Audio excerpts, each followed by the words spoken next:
Hi everyone, my name is Vanessa GP and today I'm going to be talking about a project that I did for a continuous quality improvement plan, and my goal was to improve sleep for the nocturnal worker. I'm currently a night shift worker, and one of the problematic areas in my life was sleep. So this is the topic that I chose on. Let's get started. So my first question is, let's cover what is a CQI. It is a framework that's used within hospital systems to improve the quality of care that they deliver. They find out what the problem is, how they can improve, interventions that they've implemented, and if the interventions met the goal of the project.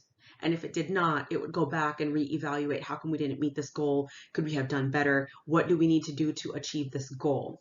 I'm going to talk about defining my personal goal, mapping my plan, and implementing a plan, do, study, act portion to this project, otherwise known as PDSA, and a self-reflection at the very end. So let's talk about my goal for my PDSA. First step that we need to do is define the problem area in my daily habits. One of the biggest things that I do as a night shift worker is I don't sleep. If I sleep, it's 2 or 3 hours, and then I'm like, I'm good to go, which is a quick nap, drink all these energy drinks that I could. I had this mentality that I was going to be just fine, and for the past 5 years, that's how I have been functioning. So I definitely knew that was something that I could not prolong for a long period of time if I were to stay on night shift in order to improve my overall health. So my CQI goal was to acquire at least 6 hours of restful sleep and adapt a regulated sleep schedule as a night shift worker. The National Sleep Foundation recommends that people within my age range goal for at least 7 to 9 hours of sleep. I realistically can't go from 2 hours of sleep to 7 to 9 hours of sleep. I needed to set something that was kind of in between that would improve my sleep, but at the same time, I could still achieve it. So I chose 6 hours. It was an in between. And a study was done by Zuzello in 2018 reporting that night shift workers or night shift nurses are greatly affected by sleepiness and sleeplessness, greater than any other kinds of nursing roles, and they use the National Sleep Foundation standards within their study. It could lead to adverse outcomes such as weight gain, reduced immunity, high blood pressure, and depression, especially mood, attention span, job performance, and personal life strains. And the NSF recommends how to create a better sleep environment, adapt a sleep schedule, and even recommended that we use a sleeping track app, which I do use my Apple Watch as a baseline to track my general sleep, and there was a function on it that tracked my restful sleep by percentage. Move on to the next slide. This is my process map outlining what I needed to do. If I did meet 6 hours of sleep, it would go down the line. You answer yes or no, continuously go down the line, and defines how you can improve the problem. Did you try X, Y, Z? Yes or no? Did that help? Yes or no? And then it would go all the way back. If you answered no throughout the whole track, you would have to reevaluate your sleep priorities and barriers. Well, I would have to reevaluate my sleep priorities and barriers, and it would go up all the way back to the chain at the top. My next portion is the fishbone diagram, which basically mapped out the reasons why I had prolonged lack of sleep. Like I said, let's start with mood. I was overachieving. I would think that I was doing a lot, but it affected my overall health because I would have this laggy feeling, and that I had that whole push through, push through, push through, push through mentality that I'm fine, I don't need sleep, I'm good, I'll catch up on the weekend. And that was kind of like the culture for night shift nurses as well. I was content running on caffeine, slamming at least 2 energy drinks a night, and only 3 hours of sleep before work, even if I even achieved 3 hours of restful sleep prior. I didn't quite take care of my sleep environment. I didn't have any blackout curtains. It would be too hot in my room, or it would be too loud, or I would have other distractions like my phone. I had a very inconsistent sleep schedule and sleep pattern, and sleep was honestly the last priority that I ever wanted to prioritize on, because I had other things to do or better things to take care of, like family, friends, school, going to the gym, meal prepping, doing my laundry on days that I work. So a lot of factors had gone into it. So let's start with my plan, do, study, act portion. For the plan portion, I did obtain my baseline data.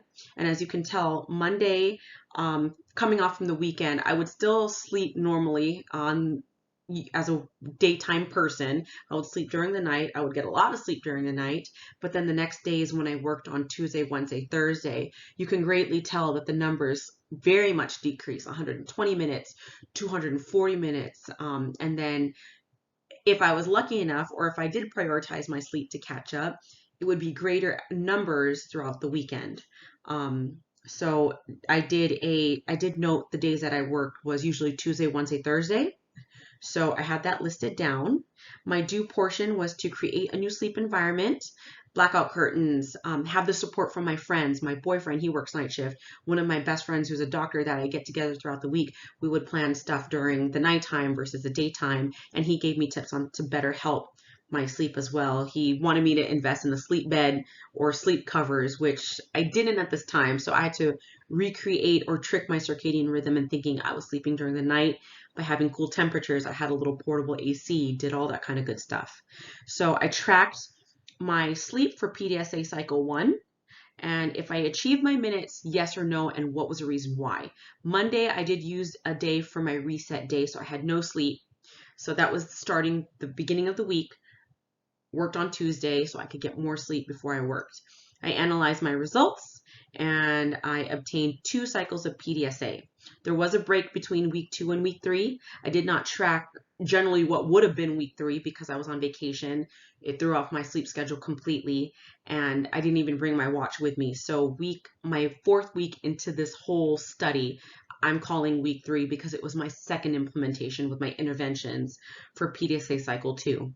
As you can tell, on Monday, again, I had no sleep because I wanted to reset my night shift schedule.